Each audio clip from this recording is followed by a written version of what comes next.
All right, check it out. I got some carp bait here. I've got panko, got frozen corn because they don't sell canned corn, and I've got a loaf of fresh bread, and then I've got strawberry dessert.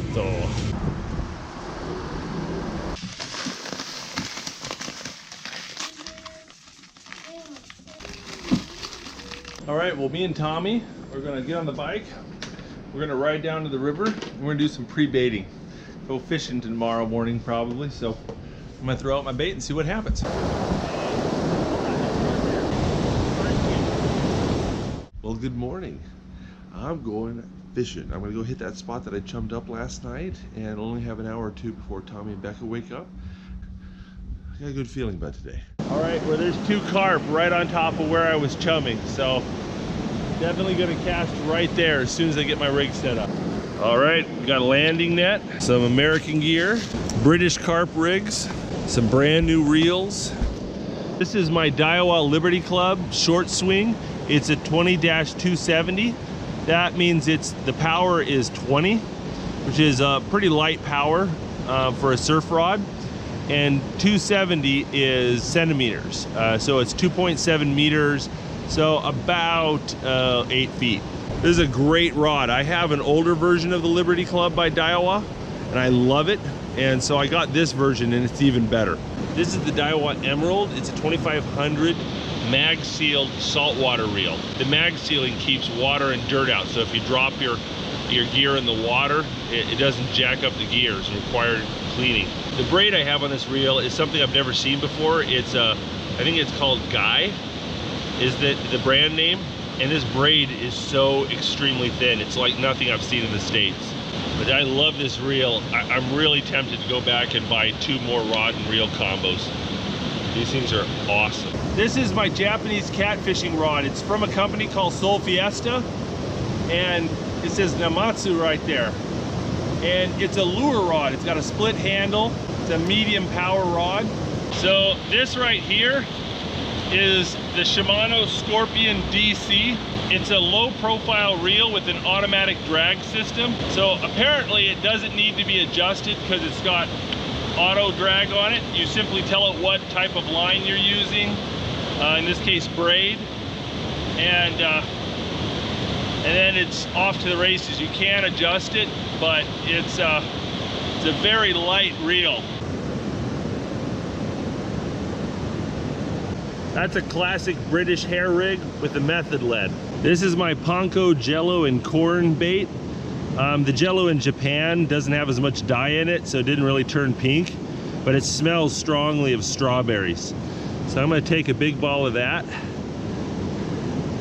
and we're gonna mush it in here and put that right there on the top. So what I'm doing here is I'm using Japanese rod and reels to fish with British rigs and American bait. That pretty much sums up my fishing style.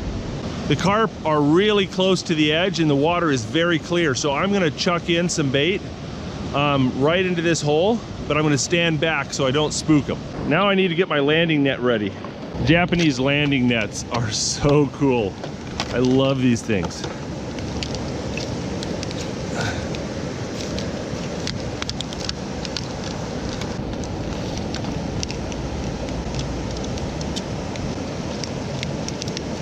There we go.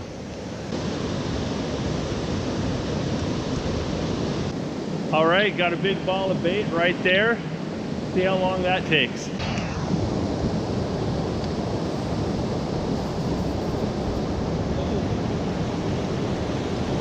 It took my gear. Okay, that was a massive disappointment. That broke without a lot of force on it.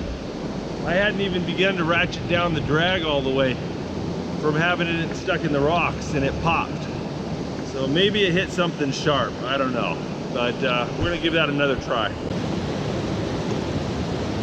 I'm gonna go ahead and grab some breakfast, which looks a lot like my bait. The peanut butter sandwich.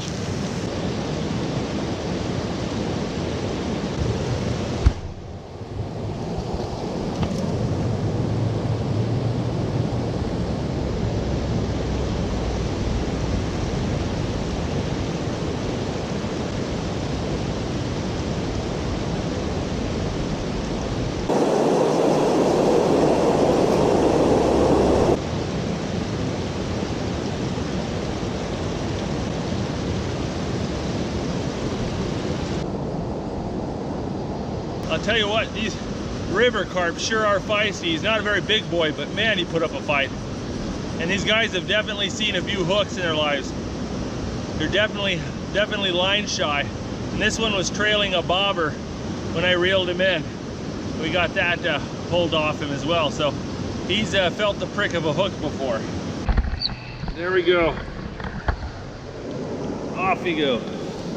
Oh, I'm gonna fall in here. What a beautiful spot, a beautiful day, catching beautiful carp. You know, how I'm picking my spot here is pretty simple. First off, just go up on that bridge and look down and see where the fish are. This water's crystal clear. I can see the bottom very well. Get a pair of polarized sunglasses and you're golden. But if you're in a situation where you can't see the bottom, there's some patterns that I'm noticing. This spillway forms big eddies, okay? If you cast a bobber right there, it goes out and swirls around in a big circle. And you can see light patches where it's sand versus rock. Dark is rock or gravel, light is sand. Okay, we want our gear on the sand. It's easier for the carp to find it if it's there. So I'm seeing a sand patch there, a sand patch there, a sand patch there, and there's this big eddy right here. That's where I want to fish, in the calm eddy, not in the current.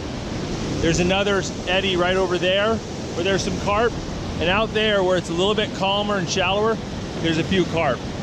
So you're looking for calm spots that have some depth to them, that are close to the current, ideally with a sand or gravel bottom.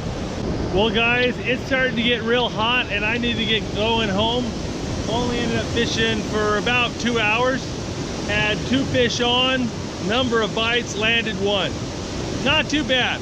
Well, thanks for watching guys. We hope you enjoyed this video of carp fishing here in Japan. If you want to see more videos like this, don't forget to click subscribe to the Cat Fishing Carp YouTube channel. Additionally, this trip was part of our 2018 World Tour. My other YouTube channel, the Outdoor Boys YouTube channel, has all the video logs and videos from all of our trips all over the world here in 2018. So if you want to see more behind the scenes footage of our Japan trip and other fishing footage, check out the Outdoor Boys YouTube channel, click subscribe to that, and check out our 2018 World Tour video. I'll put links in the description to both those things. Thanks for watching, guys.